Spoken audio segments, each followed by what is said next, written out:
आप सभी को नमस्कार। आज हम जयशंकर प्रसाद कृत पुनर्मिलन पर चर्चा करेंगे। पुनर्मिलन की विस्तृत व्याख्या करेंगे। और पुनर्मिलन का अर्थ होता है पुनः मिलना। पुनः मिलन ही पुनर्मिलन कहलाता है। तो इस पुनर्मिलन में श्रद्धा को त्याग कर, यानी कि यह अंश युग प्रवर्तक कवि जयशंकर प्रसाद द्वारा रचित कामायनी महाकाव्य में से संकलित किया गया है। कामायनी एक उनका महाकाव्य है जिसमें श्रद्धा और मनु का वर्णन किया गया है। श्रद्धा और मनु की कथा कही गई है। अब श्रद्धा को त्याग कर गए हुए मनु को बहुत समय हो गया है, यानी कि इसमें विरह वर्णन है कि श्रद्धा को त्याग कर गए हुए मनु को बहुत समय हो गया है। तो एक रात श्रद्धा स्वप्न में मन को घायल और मरणासन अवस्था में देखती है। श्रद्धा अपने पति को खोजने के लिए अपने पुत्र के साथ चल देती है। श्रद्धा किसको खोजने के लिए? अपने पति को खोजने के लिए अपने पुत्र के साथ चल देती है। चलते चलते वह एक दिन सारस्वत नगर पहुंचती है और वहाँ पर जहाँ इड़ा उसकी पुकार सुनती है, उसी का वर्णन करते हुए कवि जयशंकर प्रसाद जी कहते हैं कि चौंक उठी अपने विचार से, कुछ दूरागत ध्वनि सुनती, इस निस्तब्ध निशा में कोई चली आ रही है कहती, अरे बता दो मुझे दया कर, कहाँ प्रवासी है मेरा, उसी बावले से मिलने को डाल रही हूँ मैं फेरा। फेरा मतलब घूम रही हूँ। उस बावले से मिलने को, कौन बावला? श्रद्धा। यानी कि श्रद्धा मनु को बावला कहती है। श्रद्धा कहती है कि जो मनु है, उस मनु को खोजते खोजते मैं पूरी दुनिया में भटक रही हूँ। तो वो खोजती खोजती कहाँ पहुँचती है? सारस्वत नगर पहुँचती है और वहाँ पर इसकी इस व्यथा की पुकार इड़ा के कानों तक पहुँचती है। और फिर चौंक उठी अपने विचार से। एक दिन इड़ा उज्जवल भविष्य के विषय में विचारमग्न थी, यानी कि अपने उज्जवल भविष्य के विषय में विचारमग्न थी और अचानक चौंक उठी, मतलब अचानक उसे दूर से आती आवाज़ सुनाई पड़ी। कुछ दूरागत, आगत माने आती हुई, ध्वनि सुनती, यानी कि उसे ध्वनि सुनाई पड़ती है। मतलब एक बार एक दिन इड़ा अपने उज्जवल भविष्य के विषय में विचारमग्न थी और अचानक उसे दूर से आती आवाज़ सुनाई पड़ी और इड़ा चौंक उठी। और हुआ क्या कि इड़ा चौंक उठी, यानी कि अपने विचारों से मग्न इड़ा, और उसे अचानक आवाज़ सुनाई पड़ी और दूर से आती हुई आवाज़ सुनाई पड़ी और उस आवाज़ को सुनकर के वह चौंक पड़ी। अब इस निस्तब्ध माने शांत, निस्तब्ध माने शांत, सुनसान, निस्तब्ध माने शांत, निशा माने रात्रि में कोई चली आ रही कहती। क्या कह रही है? कि शब्दहीन रात्रि के समय उसे एक दुखिया नारी की करुण शब्द सुनाई दिए जो कह रही थी, यानी कि इस निस्तब्ध निशा में कोई चली आ रही कहती कि कोई दुखिया नारी कहती हुई चली आ रही है। क्या? कि अरे दया कर मुझे बता दे, यानी कि कोई दया करके, कोई कृपा करके मुझे बता दो कि वह मेरा प्रवासी प्रियतम कहाँ है, कि कहाँ प्रवासी है मेरा। प्रवासी मतलब जो अपने घर को छोड़ करके कुछ समय के लिए बाहर जाता है प्रवास करने, तो कहाँ प्रवासी है मेरा, उसी बावले से मिलने को। उस बावले माने प्रियतम, मेरा प्रवासी जो है प्रियतम वो कहाँ है, कोई मुझे बता दो। तो फिर क्या कहती है कि उसी पगले से मिलने के लिए मैं इधर उधर चक्कर लगा रही हूँ। अगर किसी को उस मेरे बावले का अगर किसी को पता है तो वो मुझे बता दे, क्योंकि उसको ढूंढते ढूंढते मैं दर बदर इधर उधर ढूंढ रही हूँ, लेकिन मुझे उसका कोई पता नहीं मिल रहा है। अगर किसी को पता हो तो वो बता दे। तो इस अंश में प्रसाद जी ने श्रद्धा के विरह व्याकुल हृदय में की व्यथा का मर्मस्पर्शी चित्रण किया है। उसके मर्म को जानते उसने चित्रण किया है। और रस विप्रलंब श्रृंगार यानी कि वियोग श्रृंगार है, जहाँ पर नायक नायिका के वियोग का वर्णन है, जहाँ पर श्रद्धा और मनु के वियोग का वर्णन है। और बावले शब्द में आत्मीयता की व्यंजना होती है, जिस प्रकार किसी को पगलू, पागल यानी कि बावले आदि आदि शब्दों का प्रयोग करके हम उसमें आत्मीयता की व्यंजना करते हैं, आत्मीयता को प्रदर्शित करते हैं। पागल, बावले, है ना, तो आदि शब्दों का प्रयोग करते हैं। उसी प्रकार भाषा शुद्ध साहित्यिक तत्सम प्रधान खड़ी बोली है, और जो भाषा है वो तत्सम शब्दों से परिपूर्ण है, जैसे निस्तब्ध, निशा आदि शब्द ऐसे हैं जो कि तत्सम रूप शब्द हैं। और गुण प्रसाद गुण है, शैली भावात्मक शैली है, अलंकार उपमा अलंकार का प्रयोग दर्शनीय है। तो ये प्रथम पद था, प्रथम पंक्तियां थीं। अब उसके बाद दूसरे पद में क्या बताया है कि रूठ गया था अपनेपन से, अपना सकी न उसको मैं, वह तो मेरा अपना ही था, भला मनाती किसको मैं।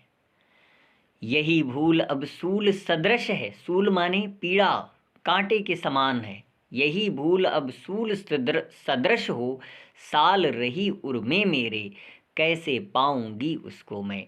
कोई आकर कह दे रे, इड़ा उठी दिख पड़ा राजपथ, धुंधली सी छाया चलती, वाणी में थी करुण वेदना, वह पुकार जैसी जलती। सूल माने कांटा, साल रही माने बेध रही, चुभ रही, राजपथ का मतलब राजमार्ग, मुख्य मार्ग, करुण माने दुख भरी, वेदना माने पीड़ा।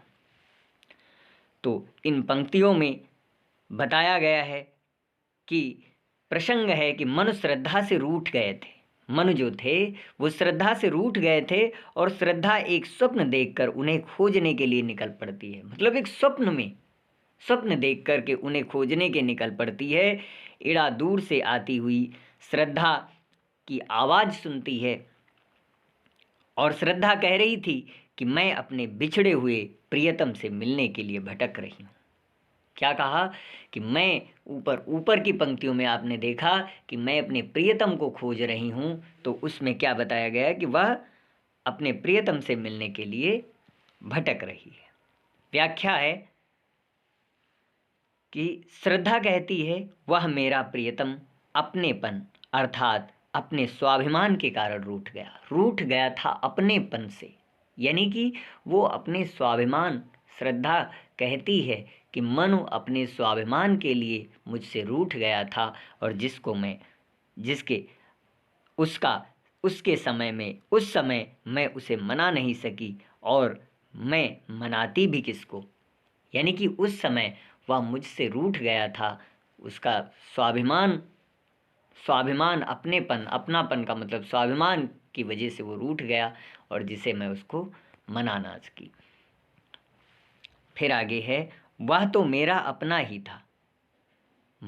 मनाया तो परायों को जाता है, वो तो मेरा अपना ही था। क्या कहा कि मनाते तो भी किसको मनाते, अपना सकी न उसको मैं, यानी कि मैं उसको मना नहीं सकी, लेकिन मनाते भी तो किसको मनाते, क्योंकि वह तो हमारा अपना ही था, तो भला मैं किसको मनाती।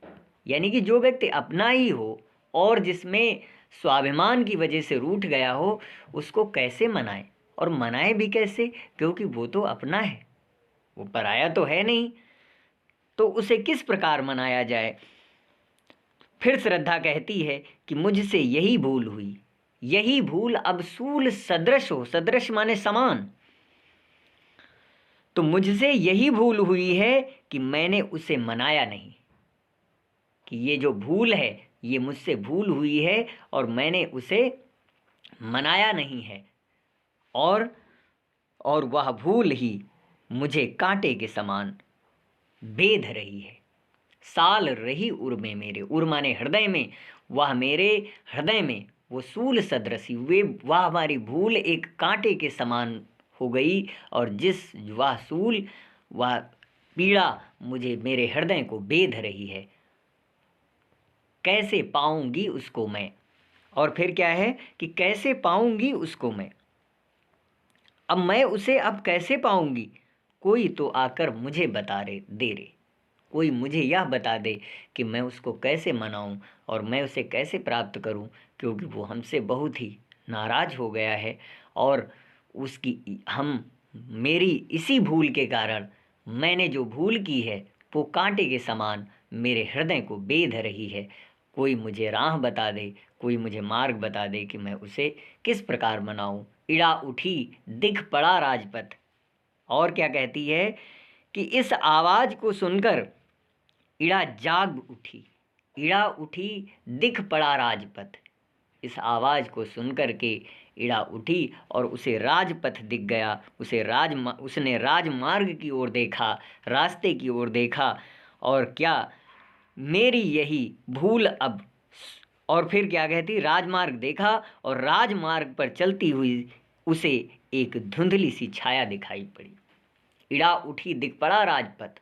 इड़ा उठ करके उसने राजमार्ग की तरफ देखा और उसे उस राजमार्ग पर धुंधली सी छाया प्रतीत हुई, धुंधली सी छाया दिखाई पड़ी। वाणी में थी करुण वेदना, और उस वाणी में उसे जब राजपथ पर एक छाया दिखाई पड़ी तो उस छाया में उस छाया में जो वाणी निकल रही थी, उस वाणी से करुण वेदना की हुंकार हो रही थी, करुण वेदना की पुकार हो रही थी। उसकी यह पुकार विरह के ताप में उसकी यह पुकार विरह के ताप में ऐसी प्रतीत हो रही है जैसे जल रही हो।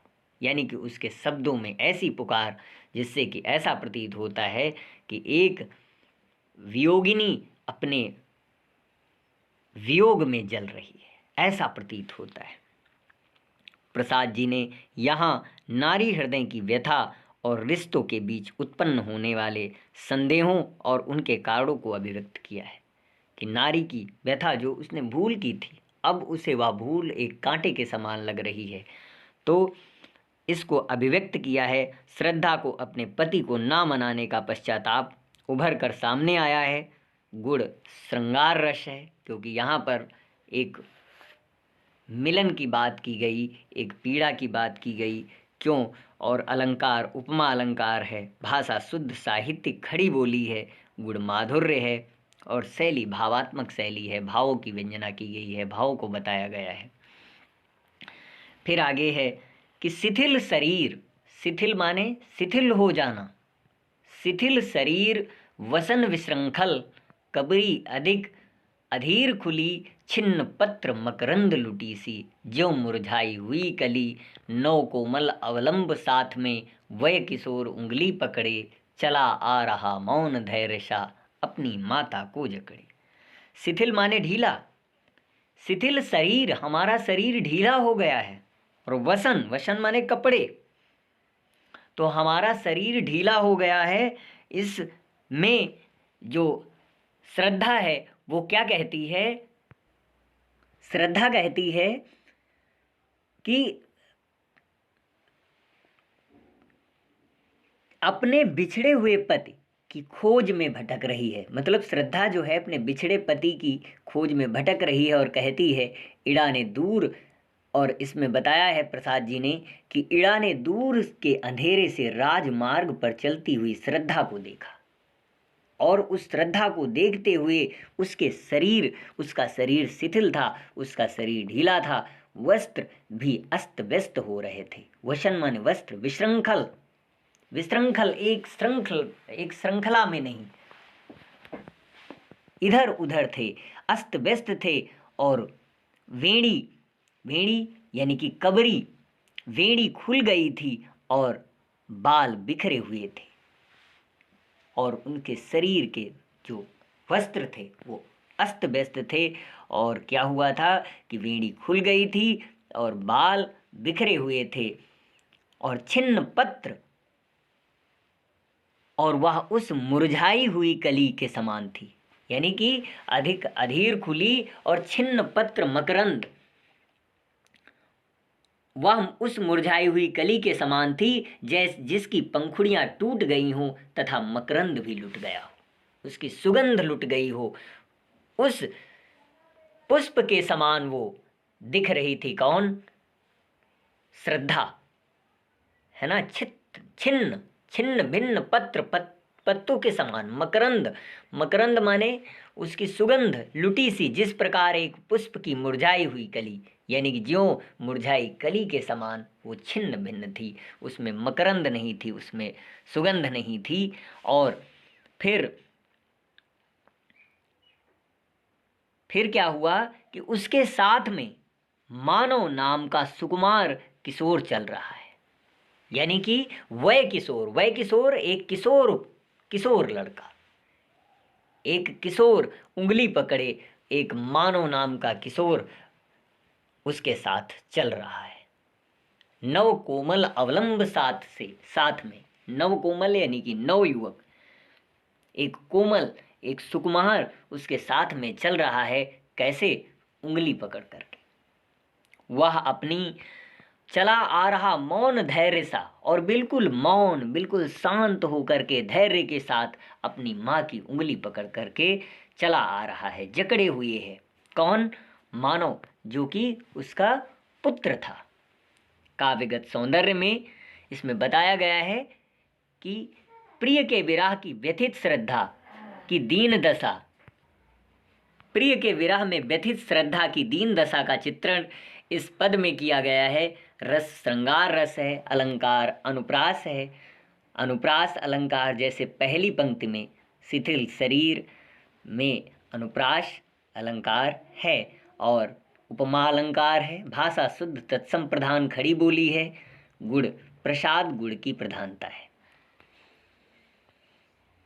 फिर थके हुए थे दुखी बटोही, बटोही माने राहगीर या मुसाफिर, राही। द्रवित माने पिघली हुई या फिर दयालु। बिसराया माने भुलाया। तो इसमें श्रद्धा और उसका पुत्र मानव राजमार्ग पर मनु की खोज में चले आ रहे हैं। तो इस व्याख्या में माता श्रद्धा और पुत्र मानव दोनों ही दुखी यात्री थे, थके हुए थे। थके मतलब थकित हो चुके थे। दोनों बटोही, बटोही माने राहगीर, पथिक।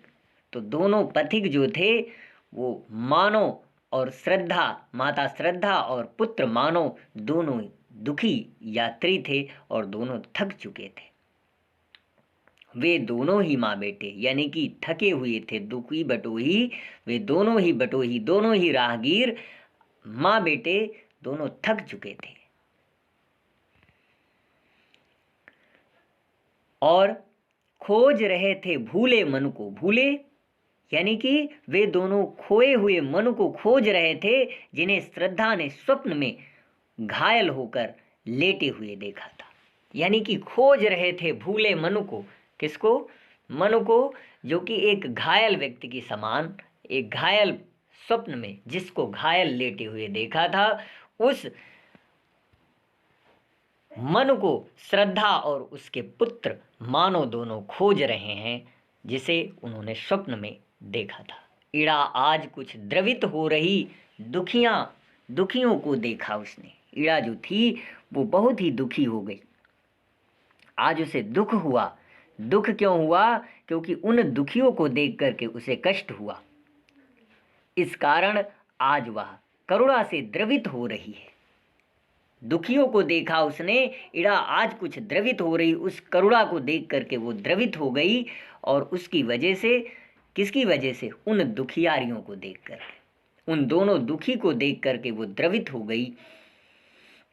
पहुंची पास और फिर पूछा, और उसके पास पहुंच करके क्या पूछा कि तुमको बिसराया किसने? बिसराया माने भुलाया।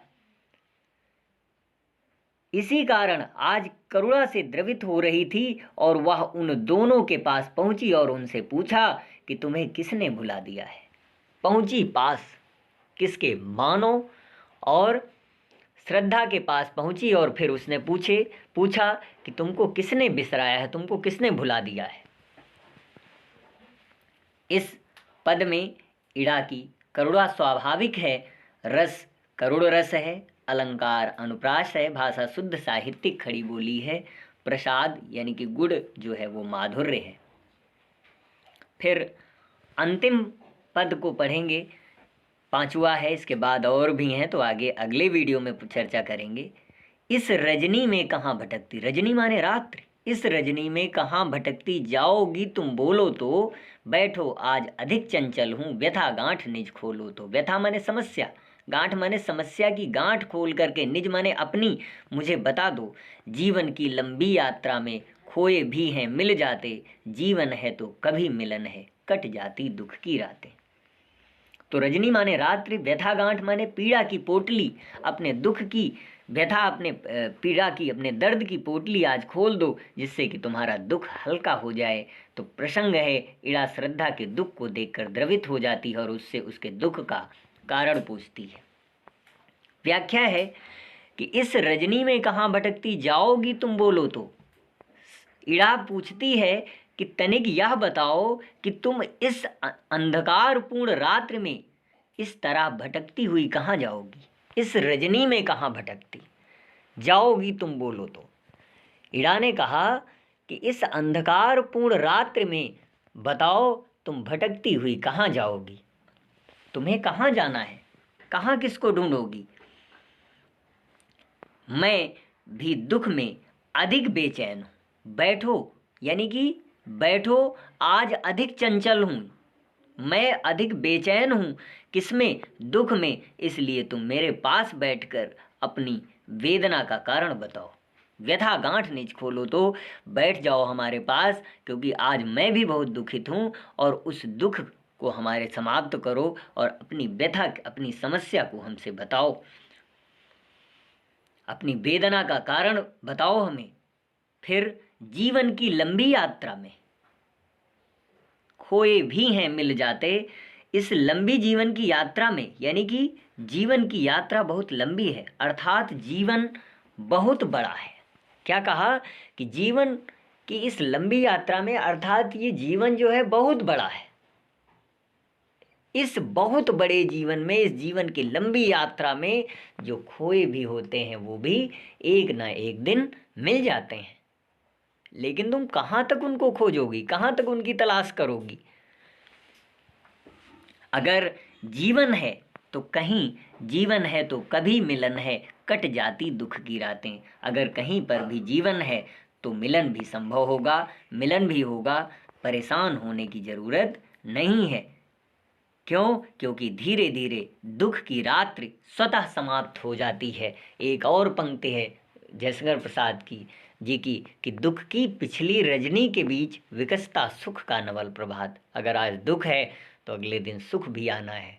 समस्याएं जीवन के विपरीत चलती हैं तो समझ लो कि आप तरासे जा रहे हो। तो जीवन है तो कभी मिलन है, कट जाती दुख की रातें।